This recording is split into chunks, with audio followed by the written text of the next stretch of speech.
सबसे अहम बात, बहुत सारे बयानात आपके आए, इस्लामिक ममालिक पे बमबारी की। तो अब मेरा आपसे अगर एक सवाल है कि अगर कल को ये फैसला हो कि पाकिस्तान इसराइल को कोई जगह या बेस दे रहा है, तो उसके ऊपर आपका क्या मौक़िफ़ होगा? पाकिस्तान इसराइल को बेच दे रहा है। कोई ये ऐसी, ये एक फर्जी बात है, ये है नहीं, मैं ये अगर वैसे कह फर्ज रहा किया हूँ, जाए बात सुनिए, तो ये इसके तो ऊपर क्या मौक़िफ़ होगा ये आपका? एक ऐसी बात है जो नामुमकिनात में से, और अगर फर्ज ऐसा करें एक अगर ये सिनेरियो, हुआ तो पूरी पाकिस्तानी कौम उसकी मुखालफत करेगी। करेगी, हाँ जी, ठीक है, इसमें कोई दो राय है आपके ख्याल में? ठीक है। तो कोई नहीं। आपका क्या ख्याल है जो ये अरब ममालिक की बेसिस हैं, ये अमेरिका इस्तेमाल करता है? अब आप सवाल पूरा करें, मैं जवाब देता हूँ। मैंने आपको सवाल पूछा, आपका क्या ख्याल है अब कि आपने सवाल अरब किया ममालिक पहले की बेसिस, इसराइल का, अब आप कह रहे हैं कि अमेरिका यूज करता नहीं, है। मेरा सवाल ये है कि क्या अरब ममालिक की बेसिस सिर्फ अमेरिका यूज करता है, वहां से इसराइली जहाज नहीं उड़ते? कोई जहाज इसराइल का आज तक वहां से नहीं उड़ा। अगर उड़ा है तो आप उसका सबूत दें, हम उसकी सबसे पहले मजम्मत करेंगे, पहली बात। दोनों इतने बड़े दूसरी अलॉय हैं। दूसरी अगली बात सुन ले, ईरान के ऊपर हमला अमेरिका ने किया, ईरान के ऊपर इसराइल दोनों ने किया, इसराइल ने किया, यही कह रहा हूँ, दोनों ने अमेरिका किया। और इसराइल ने मिलकर किया। तो जवाब इसराइल को देने की बजाय सऊदीया की ऑयल रिफाइनरी है, बहरीन की ऑयल रिफाइनरी है, कतर की ऑयल रिफाइनरी है। अच्छा, तीसरी बात ये है कि ऑयल एयर रिफाइनरी, बेसिस हैं सर। अब मैं आपसे पूछता हूँ, जी, ऑयल रिफाइनरी अमेरिका ने अड्डा होता है? नहीं, एयर बेसिस होता है ना? एयर अब बेसिस आपने होता खुद जवाब दे दिया कि अमेरिकी। और दूसरी है। बात, रुक एक जाए अगली सर, बात नहीं, ये अगली बात एक सर इधर ही, अच्छा पूरी चलें, हो जाएगी, फिर आप अगला सवाल कर लें। कर लें। अगर उन एयर बेसिस से ईरान के ऊपर हमला हुआ हो तो फिर ईरान जवाब दे, बात बनती है। जब सऊदीया का बादशाह, पाकिस्तान का आर्मी चीफ गारंटी दे रहा है ईरान के वजीर आजम को कि सऊदी अरब की कोई एयर बेस आपके ऊपर हमले के लिए इस्तेमाल नहीं होगी, हमारा सऊदीया के साथ दिफाई एग्रीमेंट है, उसके बाद हमले का जवाब बता दें। सर उसके बाद हुआ भी नहीं, एक ही हुआ है, ये लास्ट बेस, अब उसका भी कंफर्म नहीं यार है। अभी अच्छा आसिफ भाई, चलें, हम जिस टाइम बैठे हुए ना, जी, कल सऊदी अरब में 8 बैलिस्टिक मिसाइल इंटरसेप्ट किए, आप कह रहे एक हैं उसके बाद हुआ नहीं? हर रोज हो सर, रहे हैं। ईरान के 85% हमले इस्लामी ममालिक के ऊपर है, अमेरिकन एयरबेस के ऊपर नहीं है। इस्लामी ममालिक, अच्छा कैजुअलिटी कौन हो रही है? पाकिस्तानी मार रहा है, कैजुअलिटी इंडियन मार रहा है। अमेरिकन बेसिस पे होते तो अमेरिकी फौजी मरते हैं ना यार, अच्छा एक ऑब्वियस सी बात है। सर, और जी सिर्फ एक बात, सॉरी मैं आपको फिर काट रहा हूँ, मैं हिफा का जो वो आप ऑयल रिफाइनरी कह रहे हैं, उसमें बड़े पक्के शवाहिद मिले कि ये इसमें ब्लैक वाटर और अमेरिकन और इसराइली एजेंट मुलविस हैं, जो कि उन्होंने गल्फ की वॉर करवाने की वो सारी स्ट्रेटजी मैं रखी उस थी। फास्ट फ्लैग ऑपरेशन की बात नहीं कर रहा, मैं ये कह रहा हूँ 85% अभी हमले ऑयल रिफाइनरी की बात ऑयल कर रहे हैं। रिफाइनरी बहरीन की, कतर की, कुवैत की ऑयल रिफाइनरी के ऊपर हमला अमेरिका ने अड्डा। अच्छा, दूसरी बात ये है कि ये क्या लॉजिक है? अगर आप इस लॉजिक को मानते हैं, मैं आपसे एक सवाल करता हूँ, आपको बात समझ। अफगानिस्तान पाकिस्तान के ऊपर हमले किस बुनियाद पे करता है? कि पाकिस्तान में अमेरिकन अड्डे थे और पाकिस्तान से अमेरिका के त्यारे उड़ते थे, अफगानिस्तान का बेड़ा गर्क है। आप आज अफगानिस्तान के हमले को कोई अहले तशय्यो कहता है जायज़ है? नहीं, मैं कहता हूँ जायज़ है, कोई भी नहीं ना कहता। नहीं तो ईरान के कैसे जायज़ हो गए? सर, देखें Iran on the verge of war है, ऐसा तो नहीं है जब पीस यार टाइम। मुझे आप एक एक बात बात, बताएं, मुझे आज एक तक सवाल करने सऊदी अरब देना। से ईरान के ऊपर हमला हुआ हो तो ईरान जवाब दे हम के ईरान जायज कर रहा है। सऊदी अरब के पास तो हमला करने वाली पावर भी तो नहीं है, वो एक अलग चलेगा। बात है। अच्छा, अब मैं आपसे फिर अगला सवाल करता हूँ, फिर तलह हकीकतें। जी 2024 16 जनवरी ईरान ने पाकिस्तान पे हमला क्यों किया? सर, वो है बिल्कुल आपकी बात ठीक है। यार आप देखिए, जो बंदा पाकिस्तान, पाकिस्तान पे हमला कर रहा है वो दुनिया के हर इस्लामी मुल्क पे हमला करके कहता है मैं उम्मत मुस्लिमा की जंग लड़ रहा हूं। नहीं उम्मत नहीं मुस्लिमा की जंग नहीं, होती तो आप इसराइल पे हमला करते और पूरी उम्मत आपके साथ खड़ी होती। इसराइल पे भी सर किए, मैं इसराइल पे ईरान का 15% किए, ये मानने पहले की है, वो तो पूरा 15%। तल भी किया है। 15% तो नहीं, आप परसेंटेज तो नहीं कह सकते कि 85 इधर किए हैं, 50 ये इधर किए हैं। परसेंटेज छप गई है, ये परसेंटेज छप गई कौन है, सी रिसर्च है सर? इंडिपेंडेंट उर्दू। अच्छा, ये जो होती है ना, ये आजकल ये अगर 85% सर की होते ना, गल्फ खंडर बना होता, वो इसराइल अब बन गया ना यार खंडर, आपको पता ही नहीं है। इसराइल खंडर बना कि वो नहीं? ईरान में उनका क्लेम है 3000 से ज्यादा शहादतें में हैं, और ये इसराइल में 19 यहूदी मरे।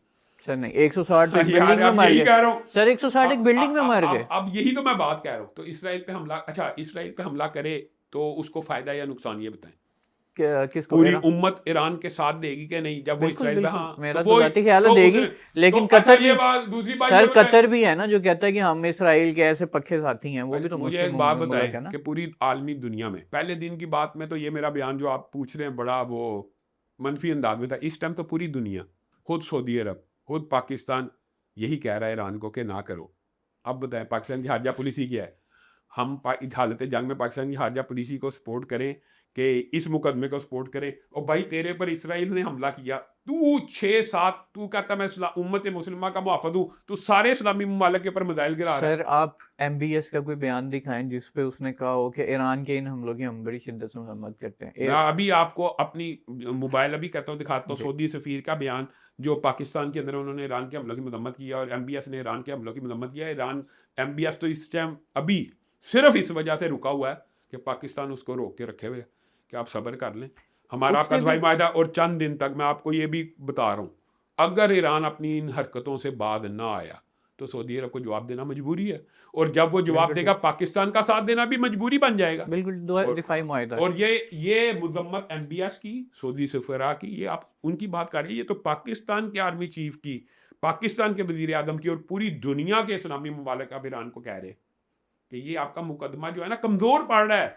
अच्छा ये मैं आपको बताऊं आसिफ भाई, फैक्चुअल देखे, फैक्चुअल, हम्म, अगर ईरान पाकिस्तान के अंदर भी अमेरिकन सफारत खाने पे हमला करेगा ना, नहीं बनता, कोई ये नहीं कहेगा कि आपने अमेरिका के ऊपर हमला किया। नहीं ये बनता, ये सरहदों लॉजिक की, ही नहीं है, लॉजिक ही भाई नहीं इतनी है। सी बात है यार, सरहदों की जो होती है पासदार, सिफारत खाना और एक वॉर टैक्टिक यार अड्डा अड्डा, फर्क है। मैं कहता हूं अड्डे पे भी कर दे, मिसाल दे रहा हूं, अड्डे पे भी करेगा ना, ये नहीं माना जाएगा, क्योंकि पाकिस्तान का कौन सा अड्डा उनके खिलाफ इस्तेमाल हुआ, तो सऊदी फिर अरब का कौन सा अड्डा उनके खिलाफ इस्तेमाल हुआ। सर मैं ये कहता हूं आज गूगल मौजूद है, आज सर एक सवाल सैटेलाइट जी मौजूद है, आप अभी सर्च करें, आपको एक एक मिसाइल का और एक एक त्यारे के उड़ने की स्पेस पता होगी। अगर तो किसी खलीजी ममालिक के अड्डों से ईरान पे हमला हुआ है, ईरान को जवाब देने का हक है, बिल्कुल ठीक है। इसमें तो हमारा इख्तलाफ ही नहीं है। आप सिर्फ ये बात देखें ना, जब पाकिस्तान ने अफगानिस्तान पे हमला किया तो उसकी वजह क्या थी कि हम दहशतगर्दी नहीं होने देंगे। अगर आपकी सरजमीन एक आलाकार बनेगी कि यहाँ पे दहशतगर्दी कराएं इसराइल और इंडिया की वहाँ पे,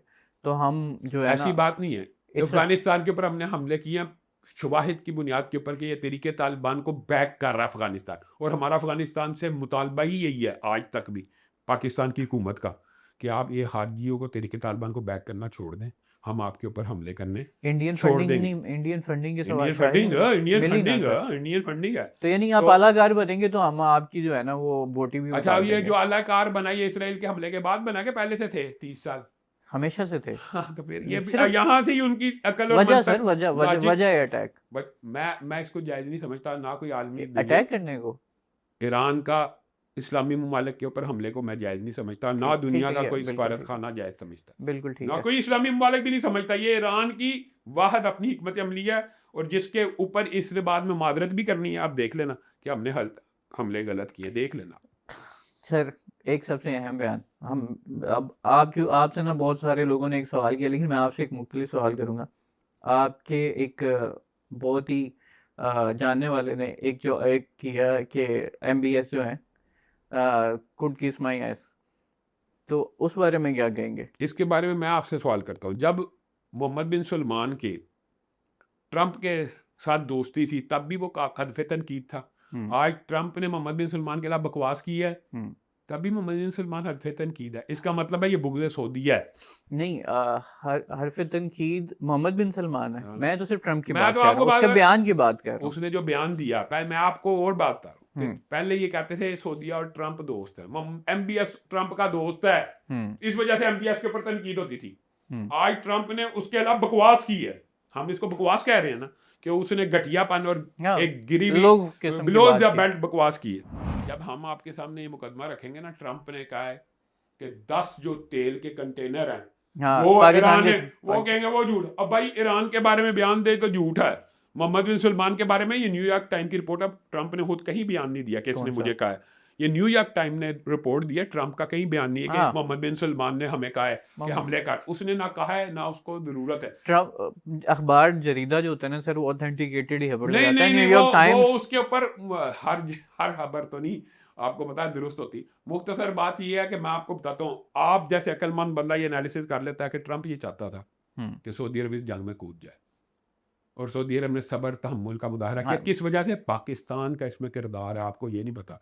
आर्मी चीफ जंगी लिबास के अंदर सऊदी अरब गया ये बात कि बिल्कुल उनको मैं- तसल्ली तशफ़ी कराई कि भाई अगर हुआ कोई मसला हम हम साथ हैं, आपके हम साथ, साथ हैं। लेकिन आपकी मेहरबानी, आप उसके ऊपर हमला ना करें, हम निगोशिएट।